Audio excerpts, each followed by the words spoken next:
ಸ್ನೇಹಿತರೆ, ಎಲ್ರಿಗೂ ನಮಸ್ಕಾರ. ಜಗತ್ತು ಈಗ ಮತ್ತೊಂದು ಭೀಕರ ಆರ್ಥಿಕ ಯುದ್ಧದ ಹೊಸ್ತಿಲಲ್ಲಿ ಬಂದು ನಿಂತಿದೆ. ಇಷ್ಟು ದಿನ ಇಸ್ರೇಲ್ ಮತ್ತು ಇರಾನ್ ನಡುವಿನ ಕೇವಲ ಕ್ಷಿಪಣಿ ದಾಳಿ ನಡೀತಾ ಇತ್ತು. ಆದರೆ ಈಗ ಅಸಲಿ ಆಟ ಶುರುವಾಗಿರುವಂಥದ್ದು. ಇಸ್ರೇಲ್ ಇರಾನ್ನ ತೈಲ ಕೇಂದ್ರಗಳ ಮೇಲೆ ದಾಳಿ ಮಾಡ್ತಾ ಇರುವಂಥದ್ದು. ಅದಕ್ಕೆ ಪ್ರತಿಯಾಗಿ ಇರಾನ್ ಇಡೀ ಗಲ್ಫ್ ರಾಷ್ಟ್ರಗಳ ತೈಲ ಪೂರೈಕೆಯನ್ನೇ ಸ್ತಬ್ಧಗೊಳಿಸಲು ಮುಂದಾಗಿರುವಂಥದ್ದು. ಇದು ಕೇವಲ ಎರಡು ದೇಶಗಳ ಯುದ್ಧ ಮಾತ್ರ ಅಲ್ಲ, ಇದು ನಿಮ್ಮ ಜೇಬಿಗೆ ಕತ್ತರಿ ಹಾಕುವಂತಹ ಯುದ್ಧ.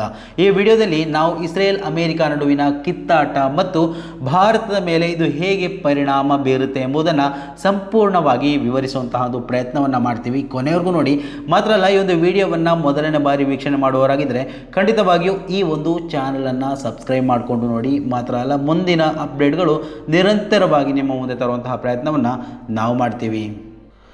ಇಸ್ರೇಲ್ ಮಾಡಿದಂತಹ ಆ ಒಂದು ದೊಡ್ಡ ತಪ್ಪು ಅಮೇರಿಕಾದ ಕೆಂಗಣ್ಣಿಗೆ ಕಾರಣ ಆಗಿದೆ. ಅಂದರೆ ಇಲ್ಲಿಯವರೆಗೆ ಅಮೇರಿಕ ಇಸ್ರೇಲ್ಗೆ ಬೆಂಬಲ ನೀಡ್ತಲೇ ಬಂದಿದೆ. ಆದರೆ ಮೊನ್ನೆ ನಡೆದ ಒಂದು ಘಟನೆ ಅಮೇರಿಕಾವನ್ನೇ ಬೆಚ್ಚಿ ಬೀಳಿಸಿದೆ. ಇಸ್ರೇಲ್ ಅಮೇರಿಕಾದ ಮಾತನ್ನು ಮೀರಿ ಇರಾನ್ನ 30ಕ್ಕೂ ಹೆಚ್ಚು ತೈಲ ಸಂಸ್ಕರಣಾ ಘಟಕಗಳ ಮೇಲೆ ದಾಳಿ ಮಾಡಿರುವಂಥದ್ದು. ನೋಡಿ, ಇವೆಲ್ಲ ನಡೀತಾ ಇರುವಾಗ ಅಮೇರಿಕಕ್ಕೆ ಕಾಡ್ತಾ ಇರುವಂತಹ ಭಯ ಏನು ಅಂತ ಹೇಳಿದರೆ, ಅಮೇರಿಕಾಗೆ ಗೊತ್ತಿದೆ ಇರಾನ್ನ ತೈಲಕ್ಕೆ ಕೈ ಹಾಕಿದರೆ ಇಡೀ ಜಗತ್ತಿನಲ್ಲಿ ತೈಲದ ಅಭಾವ ಸೃಷ್ಟಿಯಾಗುತ್ತೆ. ಅದರಿಂದ ಅಮೇರಿಕಾದ ಮೇಲೆ ಅಂತಾರಾಷ್ಟ್ರೀಯ ಒತ್ತಡ ಹೆಚ್ಚಾಗುತ್ತೆ. ಮೂಲಗಳ ಪ್ರಕಾರ ಅಮೇರಿಕಾದ ಅಧಿಕಾರಿಗಳು ಇಸ್ರೇಲ್ನ ಈ ಒಂದು ನಡೆಯನ್ನು ಕಂಡು ಅತ್ಯಂತ ಕಠಿಣ ಪದಗಳಲ್ಲಿ ಆಕ್ರೋಶ ವ್ಯಕ್ತಪಡಿಸಿದ್ದಾರೆ. ಇನ್ನು ಈ ಒಂದು ವಿಚಾರದಲ್ಲಿ ಇರಾನ್ನ ಮರುದಾಳಿ ಮತ್ತು ಆ್ಯಸಿಡ್ ಮಳೆಯಂತಹ ಒಂದು ವಾತಾವರಣವನ್ನು ಸೃಷ್ಟಿ ಮಾಡಿದರ ಬಗ್ಗೆ ಗಮನಿಸ್ತಾ ಹೋಗೋಣ. ಇಸ್ರೇಲ್ ದಾಳಿ ಮಾಡಿದ ನಂತರ ಇರಾನ್ ಸುಮ್ಮನೆ ಹಾಗೆ ಕೈಕಟ್ಟಿ ಕೂತಿಲ್ಲ. ಇರಾನ್ನ ತೈಲ ಘಟಕಗಳು ಉರಿಯುತ್ತಿರುವಂತಹ ದೃಶ್ಯಗಳು ಸ್ಮಶಾನದಂತೆ ಭಾಸ ಆಗ್ತಾ ಇದೆ. ದಟ್ಟವಾದಂತಹ ಕಪ್ಪು ಹೊಗೆ ಆಕಾಶವನ್ನು ಮುಚ್ಚಿಕೊಂಡಿದೆ. ಇದು ಪರಿಸರದ ಮೇಲೆ ಭೀಕರವಾದಂತಹ ಪರಿಣಾಮವನ್ನು ಬೀರ್ಬೋದು. ಅಂದರೆ ಇರಾನ್ನಲ್ಲಿ ಎಷ್ಟು ದಟ್ಟವಾಗಿ ಆ ಒಂದು ಹೊಗೆ ಆವರಿಸಿದೆ ಅಂತ ಹೇಳಿದರೆ, ಅಲ್ಲಿ ಸೂರ್ಯನ ಆ ಒಂದು ಪ್ರಕಾಶವನ್ನು ಕಾಣಲಿಕ್ಕೆ ಸಾಧ್ಯವಾಗದೆ ಇಲ್ಲದಷ್ಟು ಮಟ್ಟಿಗೆ ದಟ್ಟವಾಗಿ ಹೊಗೆಯು ಆವರಿಸಿರುವಂಥದ್ದು. ಇದಕ್ಕೆ ಪ್ರತಿಯಾಗಿ ಇರಾನ್ ಈಗ ಇಸ್ರೇಲ್ನ ಹೈಫಾದಲ್ಲಿರುವ ತೈಲ ಕೇಂದ್ರಗಳನ್ನು ಗುರಿಯಾಗಿಸಿರುವಂಥದ್ದು. ಅಷ್ಟೇ ಅಲ್ಲ, ಸೌದಿ ಅರೇಬಿಯಾ, UAE ಮತ್ತು ಬಹರೈನ್ನಂತಹ ಗಲ್ಫ್ ರಾಷ್ಟ್ರಗಳ ತೈಲ ಸರಬರಾಜನ್ನು ಕೂಡ ತಡೆಯಲು ಇರಾನ್ ಸಂಚು ರೂಪಿಸ್ತಾ ಇದೆ. ಇದು ಜಾಗತಿಕ ತೈಲ ಮಾರುಕಟ್ಟೆಗೆ ಬಿದ್ದ ದೊಡ್ಡ ಪೆಟ್ಟು ಅಂತ ನಾವು ಹೇಳ್ಬೋದು. ಒಂದು ಕಡೆ ಇಸ್ರೇಲ್ ಇರಾನ್ ನಡುವೆ ಅಮೇರಿಕಾದ ಜೊತೆಗೆ ಯುದ್ಧ ನಡೀತಾ ಇದ್ದರೆ, ಇದು ಭಾರತದ ಮೇಲೆ ಯಾವ ರೀತಿಯಲ್ಲಿ ಆರ್ಥಿಕ ಹೊಡೆತವನ್ನು ಹೊಡಿಲಿಕ್ಕಿದೆ ಅನ್ನೋದರ ಬಗ್ಗೆ ಗಮನಿಸ್ತಾ ಹೋಗೋಣ. ಈ ಒಂದು ಯುದ್ಧದಿಂದ ನಮಗೇನು ನಷ್ಟ ಅಂತ ನೀವು ಕೇಳ್ಬೋದು. ಆದರೆ ಇಲ್ಲಿ ಇದೆ ಅಸಲಿ ವಿಚಾರ. ನೋಡಿ, ಪೆಟ್ರೋಲ್ ಡೀಸೆಲ್ ವಿಚಾರದಲ್ಲಿರ್ಬೋದು. ಈ ಒಂದು ಕಚ್ಚಾ ತೈಲ ಬೆಲೆ ಒಂದು ಬ್ಯಾರೆಲ್ಗೆ $80ನಿಂದ $119ಗೆ ಏರಿಕೆಯಾಗಿರುವಂಥದ್ದು. ಅಂದರೆ ಇದು $200ಗೆ ಹೋದರೂ ಆಶ್ಚರ್ಯ ಪಡಬೇಕಾಗಿಲ್ಲ. ಹೀಗಾದರೆ ಭಾರತದಲ್ಲಿ ಪೆಟ್ರೋಲ್ ಬೆಲೆ ಜನಸಾಮಾನ್ಯರ ಕೈಗೆ ಸಿಗದಷ್ಟು ಏರಿಕೆ ಆಗಬಹುದು.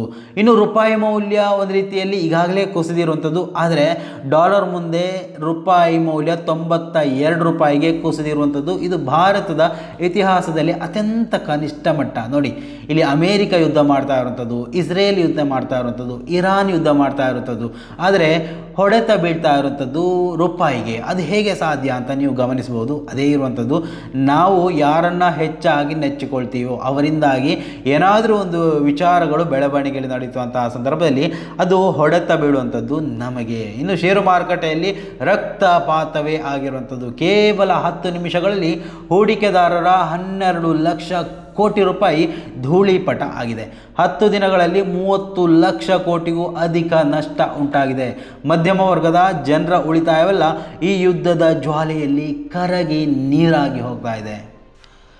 ಇರಾನ್ ಈಗಾಗಲೇ ತಮ್ಮ ಆ ಒಂದು ದೇಶಕ್ಕೆ ಸರ್ವೋಚ್ಚ ನಾಯಕನನ್ನು ಆಯ್ಕೆ ಮಾಡಿಯಾಗಿದೆ. ಆಯತುಲ್ಲಾ ಖಮೇನಿ ಅವರ ಆ ಒಂದು ಸ್ಥಾನಕ್ಕೆ ತನ್ನ 2ನೇ ಮಗ ಮುಸ್ತಫಾ ಅವರನ್ನು ಆಯ್ಕೆ ಮಾಡಿರುವಂಥದ್ದು. ಇದು ಮಾತ್ರ ಅಲ್ಲ, ಬರೀ ನೋಡಿ, ರಷ್ಯಾ ಮತ್ತು ಚೀನಾ ಕೂಡ ಈ ಒಂದು ಯುದ್ಧದಲ್ಲಿ ಎಂಟ್ರಿ ಆಗ್ಬೋದಾ?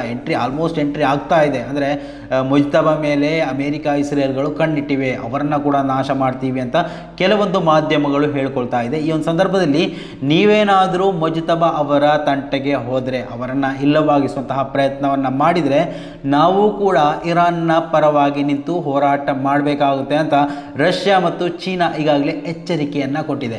ಇದು ಮೂರನೇ ಮಹಾಯುದ್ಧದ ಸೂಚನೆಯಾಗಿ ಕಾಡ್ತಾ ಇದೆಯಾ ನೋಡಿ. ಒಂದು ಕಡೆ ರಷ್ಯಾ ಅಧ್ಯಕ್ಷ ಪುಟಿನ್ ಅವರು ಇರಾನ್ನ ಹೊಸ ನಾಯಕ ಮುಜ್ತಬಾ ಅವರಿಗೆ ಬೆಂಬಲವನ್ನು ಘೋಷಿಸಿರುವಂಥದ್ದು. ಚೀನಾ ಕೂಡ ಇಸ್ರೇಲ್ಗೆ ಎಚ್ಚರಿಕೆಯನ್ನು ಒಂದು ಕಡೆಯಿಂದ ನೀಡ್ತಾ ಇರುವಂಥದ್ದು. ಒಂದು ವೇಳೆ ಈ ದೇಶಗಳು ನೇರವಾಗಿ ಯುದ್ಧಕ್ಕೆ ಇಳಿದರೆ ಇದು ಕೇವಲ ಏಷ್ಯಾ ಖಂಡಕ್ಕೆ ಸೀಮಿತವಾಗದೆ ಇಡೀ ಜಗತ್ತನ್ನೇ ಆವರಿಸುವ ಮೂರನೇ ಮಹಾಯುದ್ಧವಾಗಿ ಮಾರ್ಪಾಡಾಗಬಹುದು. ಸ್ನೇಹಿತರೆ, ಈ ಒಂದು ಯುದ್ಧ ಕೇವಲ ಇಸ್ರೇಲ್ ಅಥವಾ ಇರಾನ್ ದೇಶಗಳಿಗೆ ಸೀಮಿತವಾಗಿ ಖಂಡಿತವಾಗಿಯೂ ಇಲ್ಲ. ಒಂದು ಕಡೆ ಡಾಲರ್ ಎದುರು ರೂಪಾಯಿ ಮೌಲ್ಯ 92ಕ್ಕೆ ಕುಸಿತಾ ಇದ್ದರೆ ಮತ್ತೊಂದು ಕಡೆ ಕಚ್ಚಾ ತೈಲದ ಬೆಲೆ ಬ್ಯಾರೆಲ್ಗೆ 120 ದಾಟ್ತಾ ಇದೆ. ಇದು ಹೀಗೆ ಮುಂದುವರಿದರೆ ಭಾರತದಲ್ಲಿ ಸಾರಿಗೆ ವೆಚ್ಚ ಏರಿಕೆಯಾಗಿ ದಿನ ಬಳಕೆಯ ವಸ್ತುಗಳ ಬೆಲೆ ಗಗನಕ್ಕೇರಲಿಕ್ಕಿದೆ. ನಿಮ್ಮ ಉಳಿತಾಯ ಮತ್ತು ಬಜೆಟ್ ಮೇಲೆ ಇದು ನೇರವಾದಂತಹ ಪರಿಣಾಮ ಬೀರಲಿಕ್ಕಿದೆ. ಮುಂದಿನ ದಿನಗಳಲ್ಲಿ ಆರ್ಥಿಕ ಶಿಸ್ತು ಕಾಪಾಡಿಕೊಳ್ಳುವುದು ಅನಿವಾರ್ಯ ಅಂತ ಆಗಲಿಕ್ಕಿದೆ. ಈ ಜಾಗತಿಕ ಸಂಕಷ್ಟದಿಂದ ಭಾರತ ಹೇಗೆ ಹೊರಬರಲಿದೆ ಅಂತ ನೀವು ಅಂದ್ಕೊಳ್ತಾ ಇದ್ದೀರಾ? ದಯವಿಟ್ಟು ಒಂದು ವಿಚಾರದ ಬಗ್ಗೆ ಕಮೆಂಟ್ ಕೂಡ ಮಾಡಿ. ಇನ್ನು ಈ 2026ರ ಸಂಘರ್ಷವು ಜಗತ್ತನ್ನು 2 ಭಾಗವಾಗಿ ವಿಭಜನೆ ಮಾಡುತ್ತೆ. ಒಂದು ಕಡೆ ಇಸ್ರೇಲ್ ಮತ್ತು ಅಮೆರಿಕಾದ ಅಕ್ಷವಿದ್ದರೆ ಇನ್ನೊಂದು ಕಡೆ ರಷ್ಯಾ ಮತ್ತು ಚೀನಾ ಬೆಂಬಲ ಹೊಂದಿರುವ ಇರಾನ್ ನಿಂತಿದೆ. ಇರಾನ್ನ ಹೊಸ ನಾಯಕ ಮುಜ್ತಬಾ ಖಮೇನಿ ಅವರ ಆಯ್ಕೆಯ ಬೆನ್ನಲ್ಲೇ ರಷ್ಯಾ ಬೆಂಬಲ ಘೋಷಿಸಿರುವುದು ಈ ಯುದ್ಧದ ಮೂರನೇ ಮಹಾಯುದ್ಧ ರೂಪ ಪಡಿತಾ ಇದೆಯಾ ಎಂಬ ಆತಂಕ ಮೂಡಿಸಿರುವಂಥದ್ದು.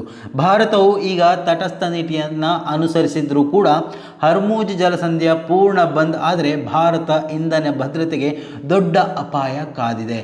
ಶಾಂತಿ ಮಾತುಕತೆಗಳಿಗೆ ಈಗ ಜಗತ್ತಿಗೆ ಇರುವಂತಹ ಏಕೈಕ ದಾರಿಯಾಗಿ ಕಾಣ್ತಾ ಇರುವಂಥದ್ದು. ಸ್ನೇಹಿತರೆ, ಕೊನೆಯದಾಗಿ ಕೆಲವೊಂದು ವಿಚಾರಗಳನ್ನು ಹೇಳಬೇಕಾಗಿದೆ. ಯುದ್ಧಗಳು ಗೆಲ್ಲುವುದು ನಕ್ಷೆಗಳ ಮೇಲೆ ಖಂಡಿತ ಅಲ್ಲ, ಸೋಲುವುದು ಸಾಮಾನ್ಯ ಜನರ ಬದುಕಿನಲ್ಲಿ. ಷೇರು ಮಾರುಕಟ್ಟೆಯಲ್ಲಿ ಲಕ್ಷಾಂತರ ಕೋಟಿ ಕಳೆದುಕೊಂಡಂತಹ ಹೂಡಿಕೆದಾರರಿಂದ ಹಿಡಿದು ಬೆಲೆ ಏರಿಕೆಯಿಂದ ಕಂಗೆಟ್ಟ ಸಾಮಾನ್ಯ ಜನರವರೆಗೆ ಈ ಯುದ್ಧದ ಬಿಸಿ ಎಲ್ರಿಗೂ ತಟ್ಟುತ್ತಾ ಇರುತ್ತೆ. ಇಸ್ರೇಲ್ನ ಈ ಆಕ್ರಮಣಕಾರಿ ನಡೆಯನ್ನು ನೀವು ಬೆಂಬಲಿಸ್ತಾ ಇದ್ದೀರಾ ಅಥವಾ ಇರಾನ್ನ ತನ್ನ ತೈಲವನ್ನು ರಕ್ಷಿಸಿಕೊಳ್ಳಲು ಮಾಡ್ತಾ ಇರುವಂತಹ ಮರುದಾಳಿ ಸರಿಯಾಗಿದೆಯಾ? ನಿಮ್ಮ ಅನಿಸಿಕೆ ಏನು ಅನ್ನೋದನ್ನು ಮುಕ್ತವಾಗಿ ಇಲ್ಲಿ ಹಂಚಿಕೊಳ್ಳಿ. ಮಾತ್ರವಲ್ಲ, ಇಂತಹ ಗಂಭೀರ ವಿಷಯಗಳ ವಿಶ್ಲೇಷಣೆಗಾಗಿ ನಮ್ಮ ಈ ಒಂದು ಚಾನಲನ್ನು ಸಬ್ಸ್ಕ್ರೈಬ್ ಕೂಡ ಮಾಡ್ತಾ ಇರಿ. ಮುಂದಿನ ಅಪ್ಡೇಟ್ಗಳೊಂದಿಗೆ ಮತ್ತೆ ನಾವು ನಿಮ್ಮನ್ನು ನಿರಂತರವಾಗಿ ಭೇಟಿ ಆಗ್ತಾ ಇರ್ತೀವಿ. ಅಲ್ಲಿವರೆಗೂ ನಮಸ್ಕಾರ.